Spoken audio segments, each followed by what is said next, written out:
We're starting the live stream now. This is the first test of the channel bot, or the couch bot. Sorry, the couch bot. So I'm gonna watch. Over here to see exactly what the couch bot is doing for us before we get out of the gates. So if it appears that I'm not fully engaged in the activities of the morning, that's not quite true. We're just making sure that the couch bot is going to be triggered, if you will. So we're just taking a second before we'll edit all this stuff out in post. We'll edit this out in post. We got a big day ahead of us. Yeah. So let's see. We're gonna make sure that CouchBot is gonna post this. So I learned something last night about the YouTube live streaming API, and actually Twitch also matches the live stream API for YouTube. It can only be checked every 15 minutes, and it's because streaming goes on for hours typically for these like gaming streams. So if you do not start right before the top of the hour, it will not trigger until like 15 after the hour. So I started this at 58 after the hour, or 58, so 2 minutes before the top of the hour. So what we're looking for right now is we should get CouchBot to trigger to say that I was live streaming at 9 a.m. And I'm just really curious if CouchBot's going to do that for us. We're watching CouchBot right now. We're on Discord. Come on, CouchBot. Stand-up bot fired. I just saw stand-up bot fire, so there's stand-up bot. Come on, CouchBot. You can do it, CouchBot. CouchBot. Come on. Do it, CouchBot. Fire. I don't think CouchBot took the bait. That's really disappointing. Because I know I'm streaming, or at least I hope I'm streaming. Maybe I didn't hit the live stream. No, it says streaming. So I am streaming. CouchBot, what happened to you? Why did you let me down? I feel like I need to cry now. CouchBot doesn't love me. Oh, CouchBot. Patiently waiting on my friend CouchBot. So we're going to hang out here for a minute. We're testing this new thing out. I loaded it last night into the community because I want to make sure that the live stream is available to anybody who's following along in the new Pragmatic community. You get it first. That's the whole point of having a community. You need to get something out of this that nobody else gets. The live streams are part of that. So come on, CouchBot.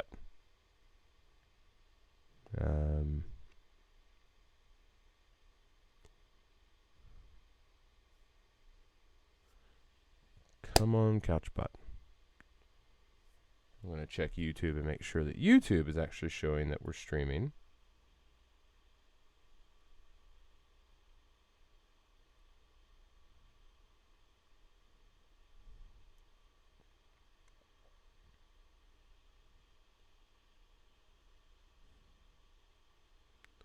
And YouTube says we're live. So, CouchBot, I'm kind of disappointed in you, buddy. Looks like I've got to be at least. Looks like I've got to be at least more than 2 minutes ahead of the top of the hour. I guess technically YouTube could be off. I guess it's weird. I would think that all of these services are pretty much synced up. But that said, I'm just going to drop a note into here. We're live on the YouTubes. CouchBot will have to sit in the corner for the moment. All right. So anyway, let's go ahead and get underway because there's a lot going on. And actually, you know what? Let's go ahead and start right here. So, Greetings all. I'm not sure what happened there. I need to check my monitor. Yeah, there we go. So, wow, that's like me in quadruplicate. Like there's me forever over here on this screen. So let's go ahead and jump on in. Welcome one and all. welcome one and all. I'm Chris Courtney. Thank you so much for taking a moment out of your busy day to join me for this edition of the Feedback Loop. It is, I believe it's the 20th. Is it the 20th of September? Let me check it here. Yeah, it's 20th of September, which is why I'm wearing the hat, because it's going to snow like any day now. I know there's hurricanes going on all over the place, but summer's almost over. Sorry, kids. Summer's almost over. But that doesn't mean that we're not super excited to be here today. We've got some projects to look at. Rebecca, I know you've submitted your portfolio. We're going to take a look at that. But where I actually wanted to start off was it's a continuation of a conversation that I had yesterday with a student who's going through and interviewing. And I wanted to talk really quickly specifically to any of you who are on the job hunt, because I think there's an important thing that you can do for yourself to decode what questions might be asked in the job interview. So just to get this started, I'm going to literally pick a rabbit out of a hat, and we're going to hop over to the Discord channel where all sorts of goodness is always happening in the design jobs area. And we're going to hop in Lightburn. It's the latest job that came in. It came in literally 4 minutes ago. Hey, something hopped up in general. And there's Couchbot. Hey, thanks, Couchbot. I'm glad that you could announce 7 minutes after the fact that we've gone live. But hey, better late than ever. Thanks, Couchbot. So Lightburn, this post just came through. I have not looked at it, okay? But that's the whole point. Anything that comes through, any job post, there's a way that you can decode it to kind of predict what questions you might be asked in the interview. So I'm going to go ahead and click on this. This is one of the many feeds that are coming in empowering this particular feed. But it says Lightburn. Really kind of like the infinity logo thing there. That's nice. And it kind of makes like a Laverne and Shirley L as well. I'm not sure if you're seeing that, but that's super cool. Not sure if you know who Laverne and Shirley is, and if not, shame on you. But the description here, we're currently looking for a talented is key, UI UX designer interested in working a variety of marketing, mobile, and e-commerce driven experiences. That's all gobbledygook. What's really important down here are the requirements. Translate business objectives, existing research, offline and online marketing strategies into effective designs. So that sounds to me, especially when it says existing research, it sounds to me like you're going to be working with documentation that is in some form of completion. Immediately, I'm guessing you're working with a team of people. So they're going to ask you, so tell me, how do you typically operate within teams? Like that's a typical question that is telegraphing, and you need to have a solid answer ready to go. Like think back to any time you've been involved in a team, and if you're a solo practitioner, that means that you're going to need to shift the question to how do you work with clients. But that's a team question. Produce the design and production artwork for marketing sites and web-based applications for a variety of clients and industries, from complex e-commerce to large content site, may include some web-based application design. I don't like the word artwork.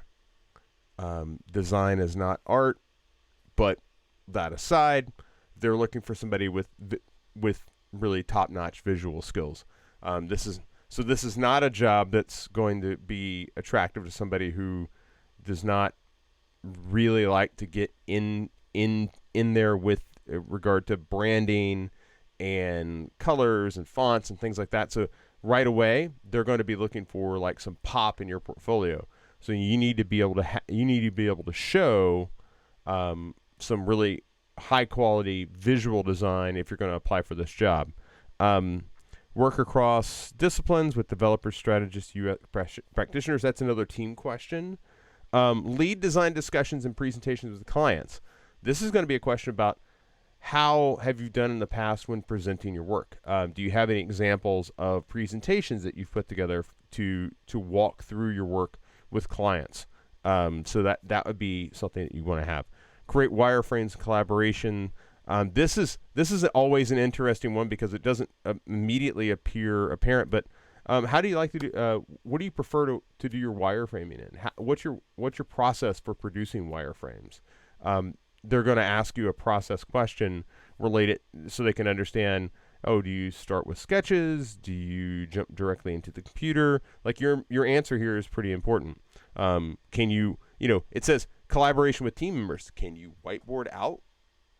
Can you work at a whiteboard, or do you have to be at a computer?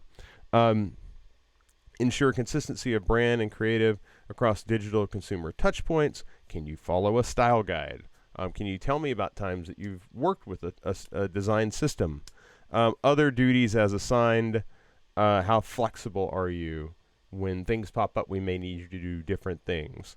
Are you a quick learner? That's like the other duties assigned. Minimum, these are the things that I don't necessarily. I think you can always talk around things like this. Minimum 3 years, successful professional design experience. I love that piece because successful means, you may have 20 years experience, but I'm not sure you have 3 successful years in there. There's a lot of people with a lot of experience, and it's just not good experience. That's what a lot of employers have picked up on in recent years, is that years of experience doesn't mean quality. Strong portfolio of design work. You won't get the interview in this particular instance without that. Able to present concepts to both external and internal teams. You have to present well.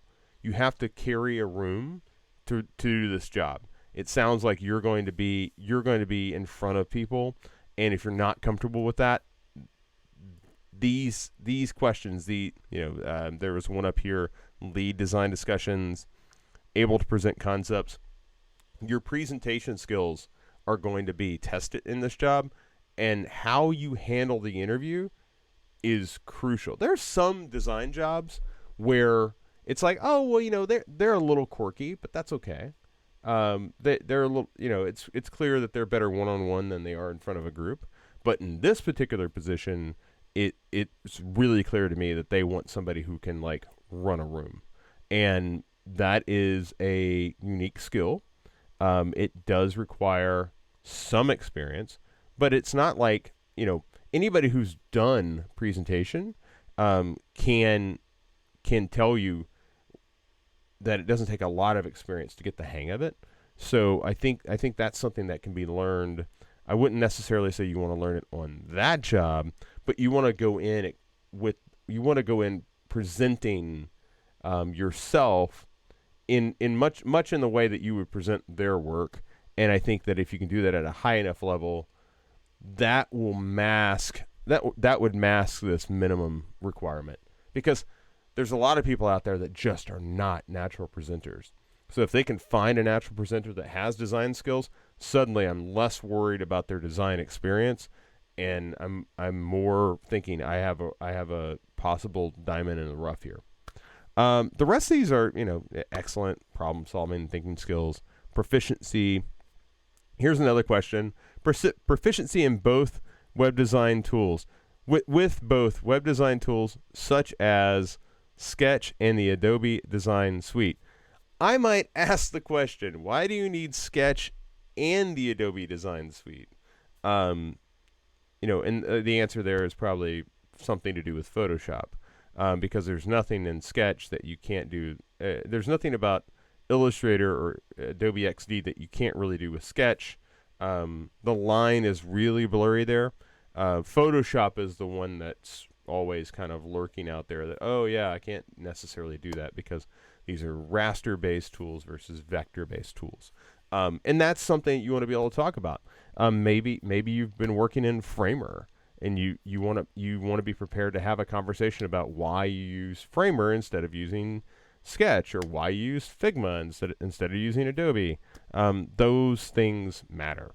So anyway, that's just a brief kind of breakdown of the types of questions that are being telegraphed for the interview from the job posting. You can tell from a mile away what's going to happen in that interview just based on the posting. Again, I love the little Lightburn, Laverne and Shirley, L. If you don't know who Laverne and Shirley is, look it up, kids.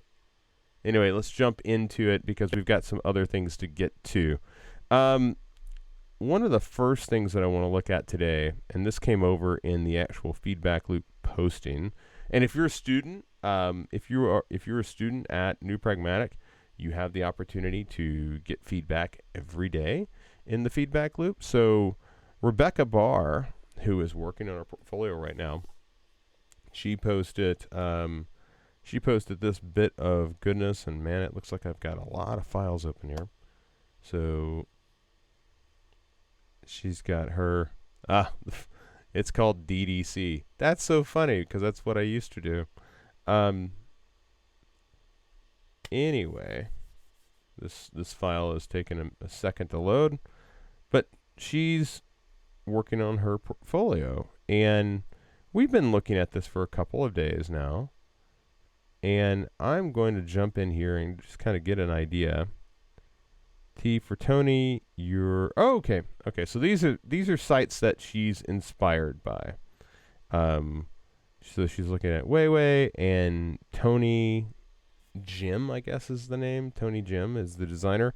I absolutely despise word clouds, so I wouldn't go that way. Let's see here. So this is Rebecca's current site, and she's really, it's really type heavy, and that's fine. There's a lot of great type heavy sites, to be completely honest with you. So this is one version of her homepage. This is the second, and you can kind of see she's trying to work with the typography to set up a hierarchy. Here's a third. Here's a fourth. The paint swashes worry me a bit, Rebecca, mainly because it's not legible at that. It's not legible like that. And then B, what happens when these things start moving? Okay, and what I mean by that is if I come over here and I will just have to, I don't have access to this file, so it's view only. So I'm going to, I wonder if I can copy this and move it over to another file. Can I just bring it over?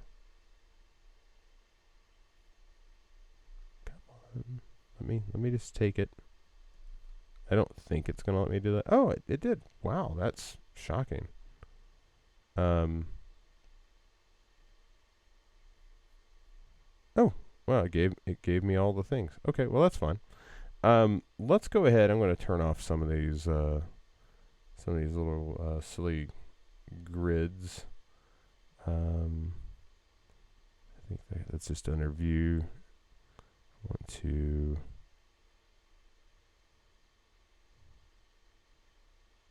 Oh, there we go. Okay, so here we are, and I'm going to ungroup this for a second. And that was less than ideal, but let's go ahead and do that. So you've got this. What happens when let's add a frame here for the phone. Let's put the iPhone X here,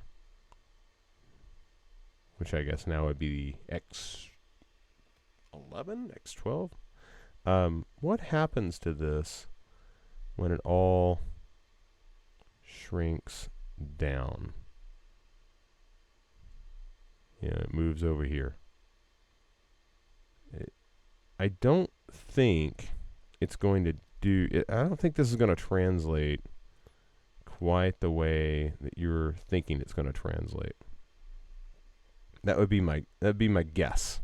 Okay, when this collapses down, all this little bit of, tweaking and making the type land just inside of the color, I think that's all going to begin to fall apart unless you go through and you get really obsessive with your media queries, or unless you go through and you get really detailed.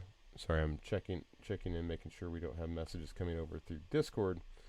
Unless you get really detailed and basically say, you know what, I'm going to make these individual images, and then if you make them individual images, they'll stack 1, 2, 3, but this type is going to get really small. So for you, if you're wanting to do this swash thing that I'm seeing, I think that there are some ways that we can do this, but I wouldn't necessarily go this direction.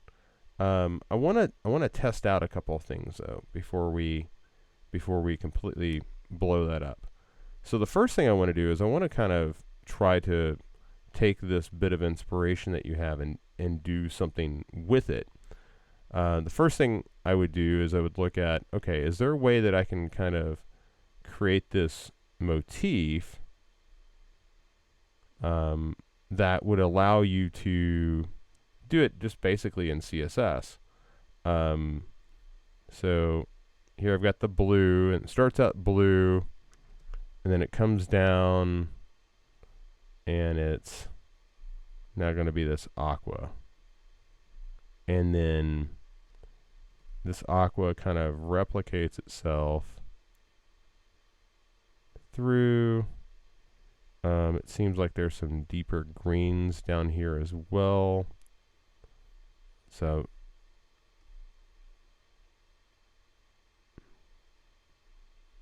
that's in there. Seems like there's also some deeper purples through here.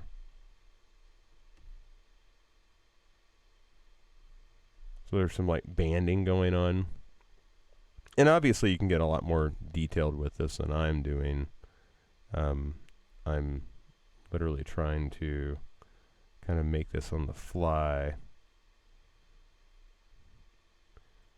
So you've got this, and I would even argue that there's some darker elements down below as well.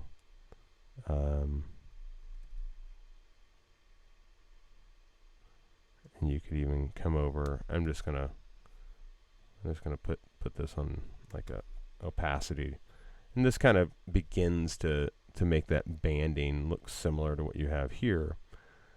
Then you can come in and say, I'm Rebecca Barr, and I'm just going to put this in a common fill. I'm not sure what the integrity EQ, I'm not sure what the EQ is trying to get at. Let's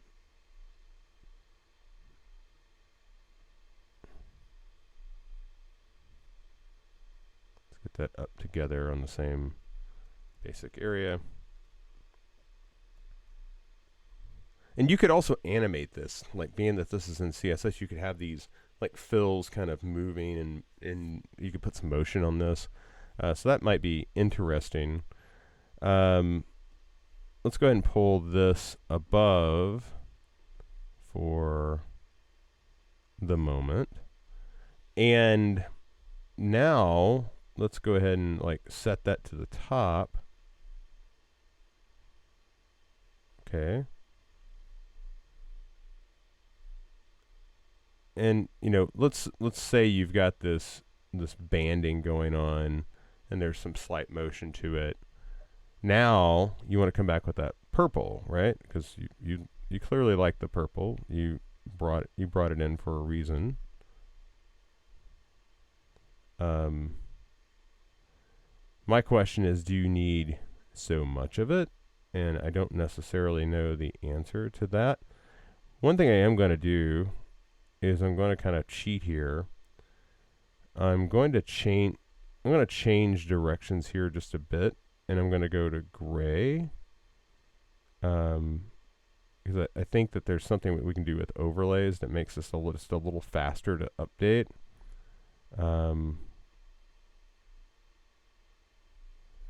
Let's get in here and let's make these just a variety of different shades here.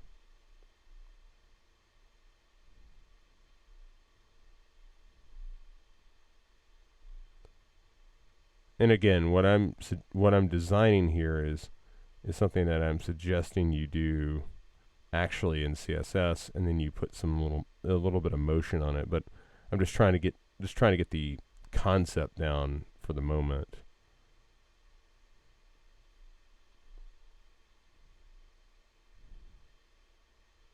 Yeah, okay, so it's like that. And now that we have this kind of in a gray, and you can move this around as needed. Maybe you want it to have a slightly different feel than the other. But now that you've got this, you can paste it. I'm just going to bring it to front, and I'm going to say, okay, now this, instead of being purple, it's going to be, or instead of being gray, it's going to be purple, and I'm going to multiply it down, and that begins to give you the feel of that. Again, if you're doing this in CSS, it would feel a little different. And for this third one, I'm just going to flip it, and I'm going to now pull in the orangish red. And you can come in and do a little bit more with this, but now you want to come in here with the second bit. I'm just pulling this to the front. I'm going to excessively, I'm going to go ahead and, you've got this in pop-ins, which is fine. I'm going to change this fill to be consistently white. I'll just do that.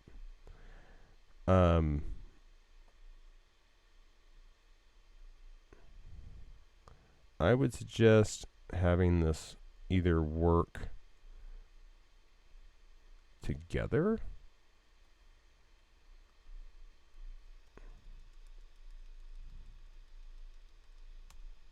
Yeah, if you wanted to have it on its own line, that's fine. Sorry,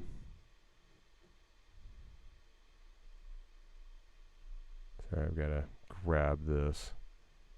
I thought I grouped it, but apparently I did not. I'm going to group it so I can move it.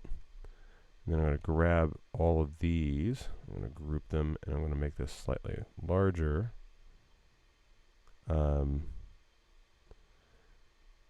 This is also where, because it's dark now, I don't necessarily know that you need it in 36, maybe in 24. That's line height, sorry. It's mixed, so it's 30, this middle one's 36. Okay, so if I just said, that's at 24, and then I came back and I said 30,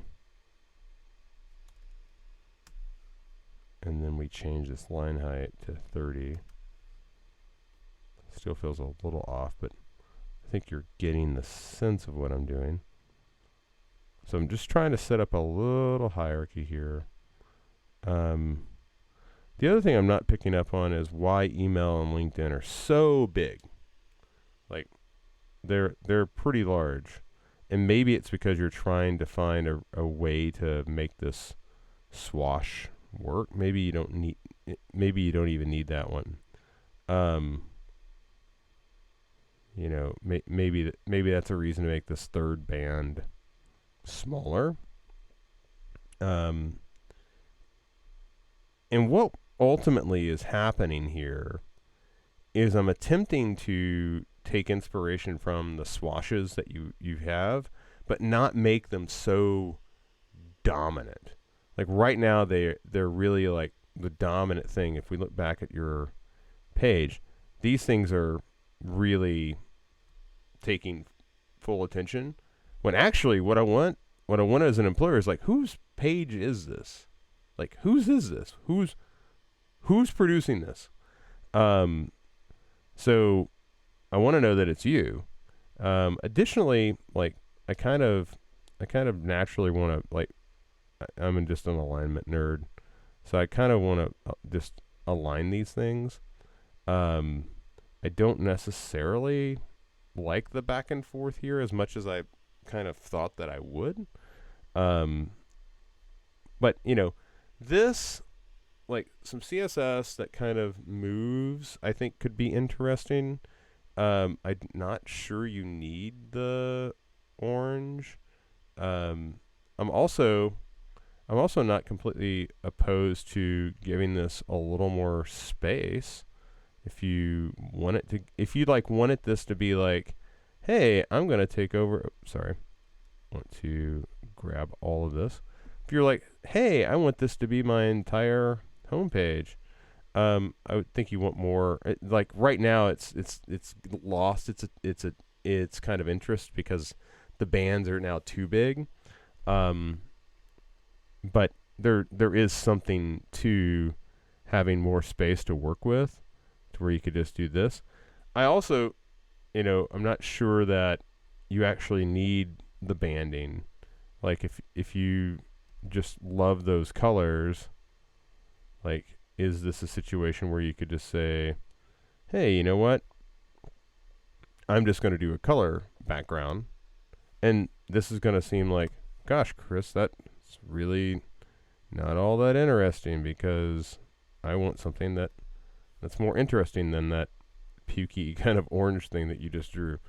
And that's fine. I'm going to turn this off, say normal, and then I'm going to go back and get your blue. And so there you are.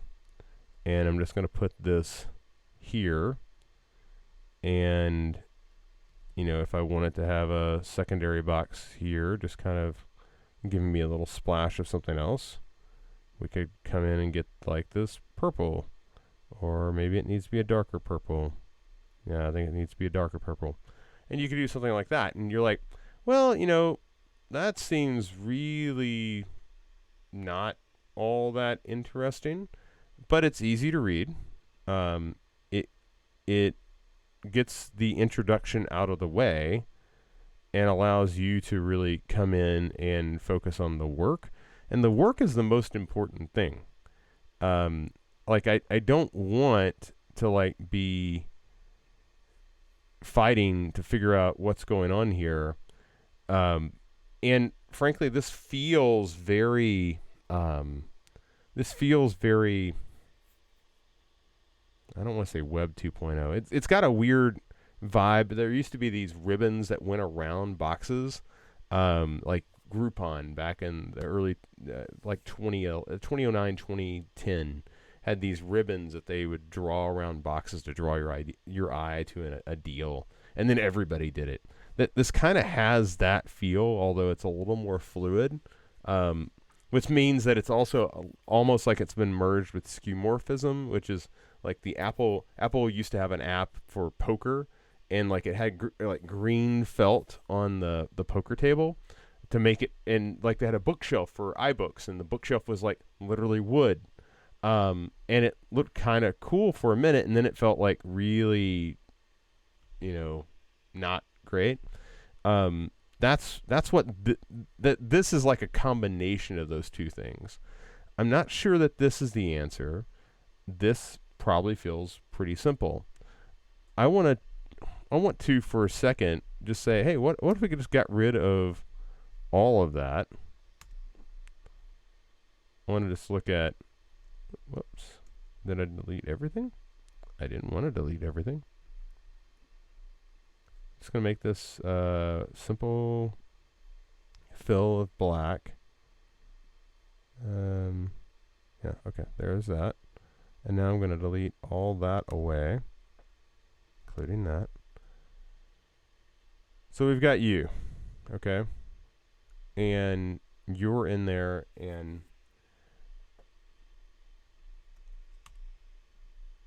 at this point, I wonder if we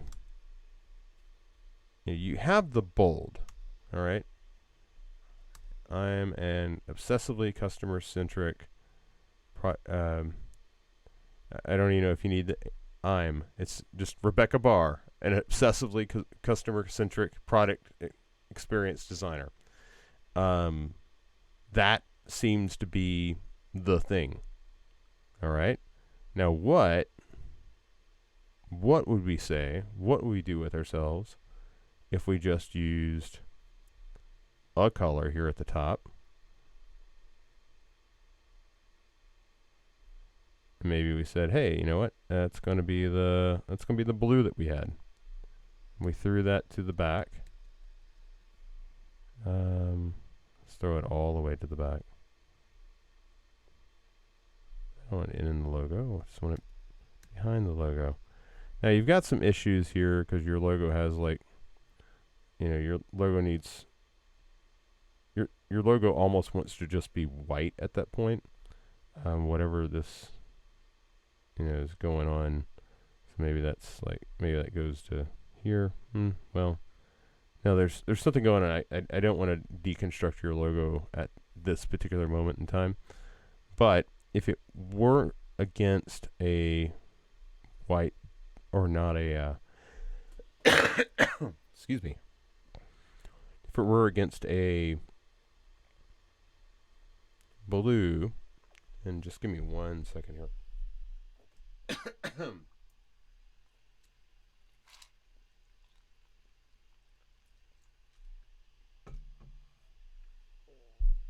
Did not mean to do that. Let's do this instead.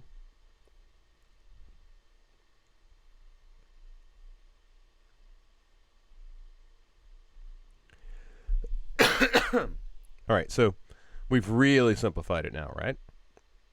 But what that means is when Okta comes in, Okta's now taking full attention. All right, and maybe down here what we don't need is we need to see the work. And if I was going to come in here and say, hey, you know what? I want you to pay attention to my work. I might overlay it a bit and then bring old Okta over here and say,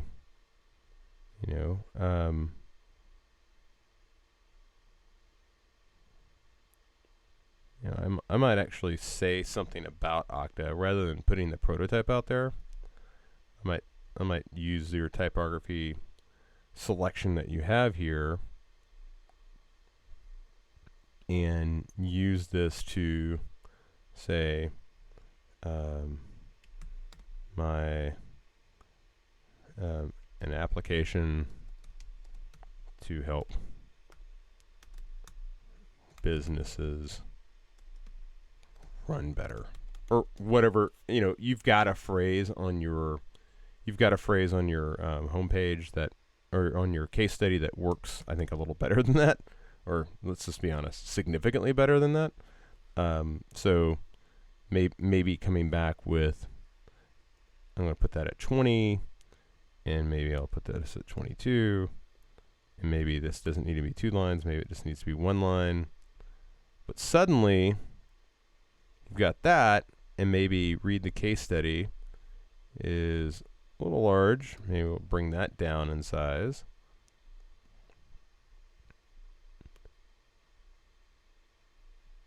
I'm not sure how. Oh, this is constructed. Okay, there's ways that we could do this a little easier in Figma, but I'm going to just I'm not going to focus on that for the moment. I'm just going to focus on getting this a little more right-sized.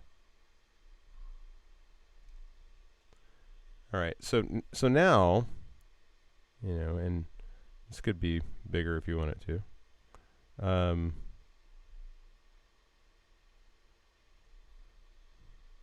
To help businesses run better. There's Okta. And then you could come down and subsequently work with, maybe just bring in a gray to allow yourself to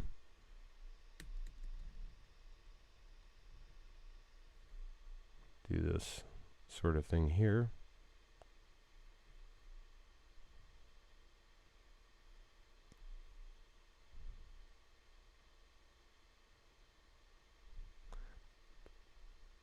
And I think the thing that you want to try to do is you want to kind of match whatever size Octa is. So you have this optical spacing that just works. And you use that basically all the way down. So there's one case study, there's another one, and stair step you go. Another thing you could do, if you wanted to, is you could say, you could make Octa, if Octa's like the thing, if Octa's like, ooh, this is the one that I really want people to focus on, you could say something along the lines of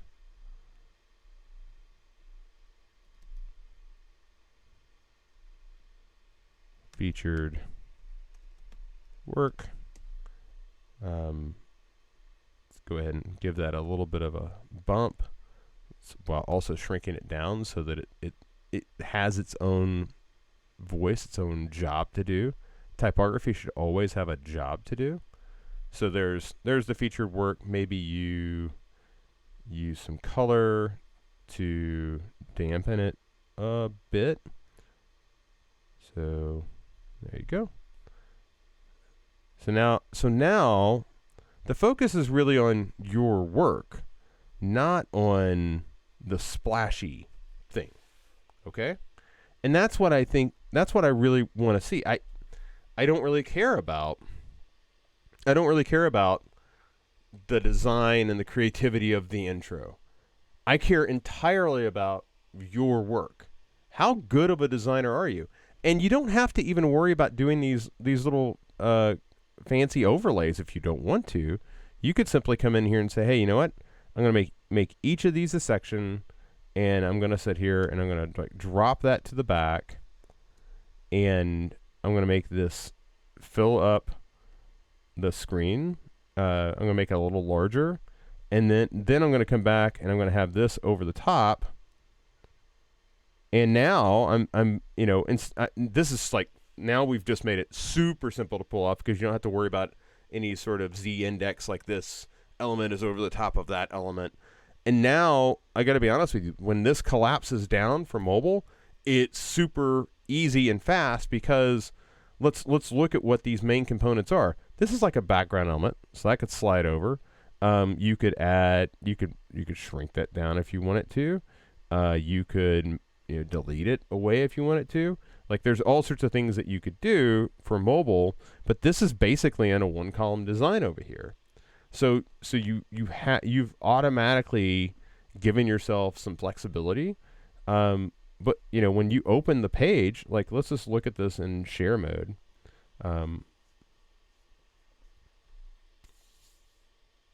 That's the first one. That's the second one. And just for grins, what I want to do is I want to come back over. Let's grab the original homepage. Let's put it in here, and let's just look at these things side by side. So here's the original homepage, right?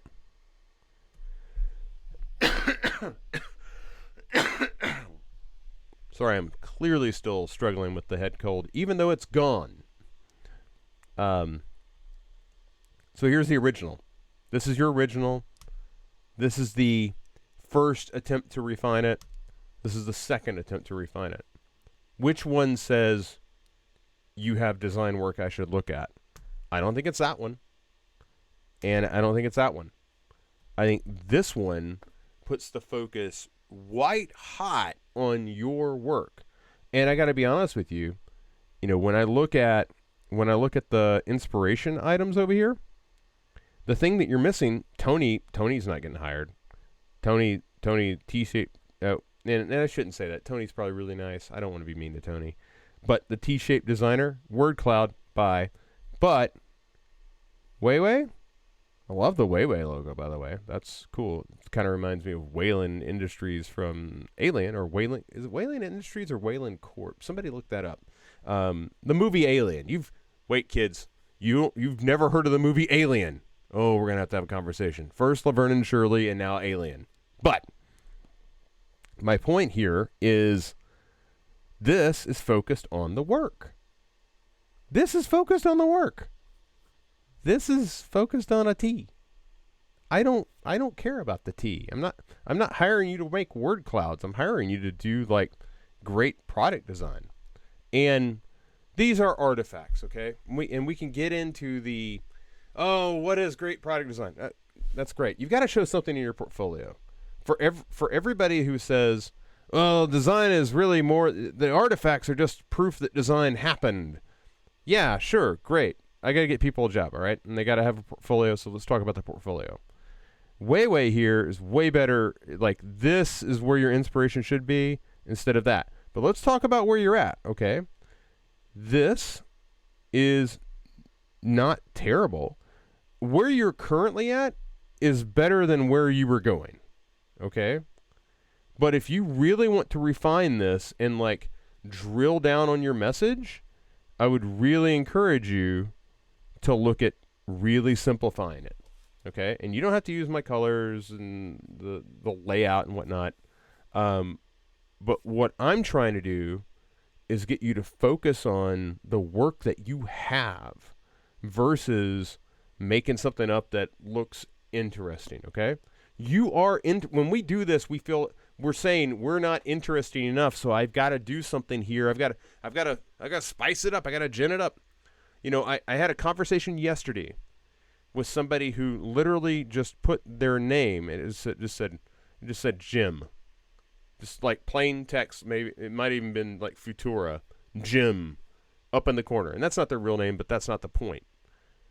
But instead of having a logo, instead of like doing anything flashier, it was just a photo, said Jim, UX UI designer, and guess what?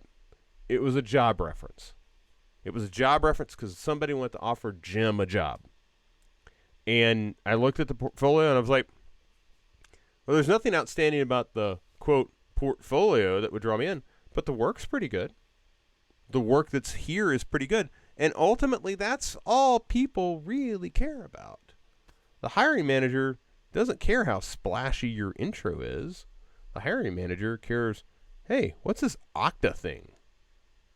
And right now, in your current designs, Rebecca, like I've got to swim like over here where you're at right now.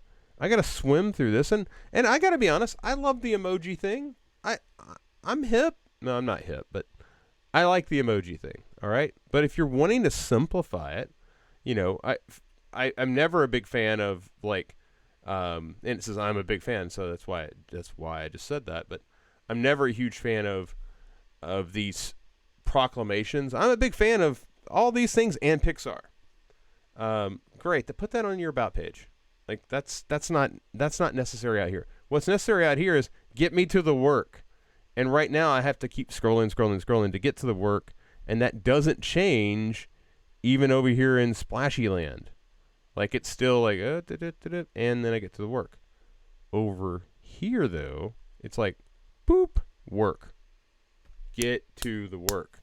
And then for these secondary things, you know, if you decide to say featured product, you could simply come back and say, and here's my others, and you could totally like put that in a container and just, you know, list those out 1, 2, 3 if you want it to. And again, I'm just kind of roughing this out because I'm not very smart.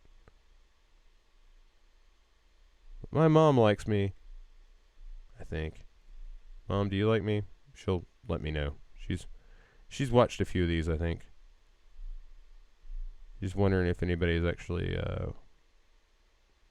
she shared one of these things on Facebook. Freaked me out. I was like, oh wow, okay, that's the first time my mom's ever shared anything I did on Facebook. Made me feel good for a second, and then I was worried about, well, who the hell saw it?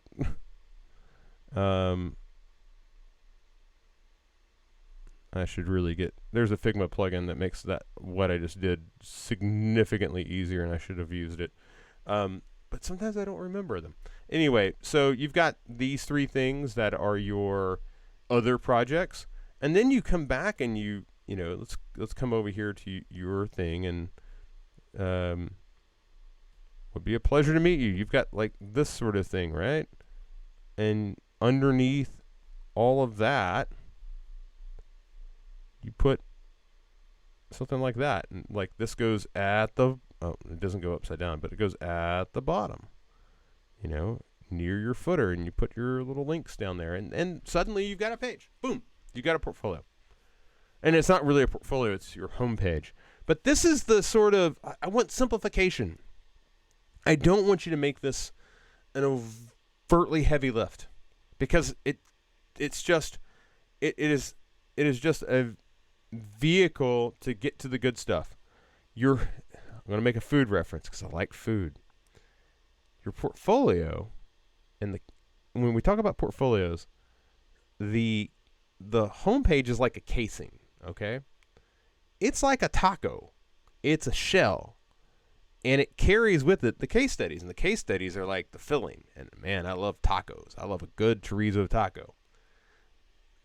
I don't really care what type. I'll take a soft shell. I'll take a hard shell. I'll just dump the fillings out and just eat the fillings. I'm really here for the case studies. The case studies are what matter. This is just like a shell, okay? And you know a poor taco restaurant. I know all you're going to hate me for this, but a poor taco restaurant is like a Taco Bell. All right, they put a lot of focus on that shell. We have the Doritos Loco shell. Well, the Doritos Loco shell sucks. It is not very good.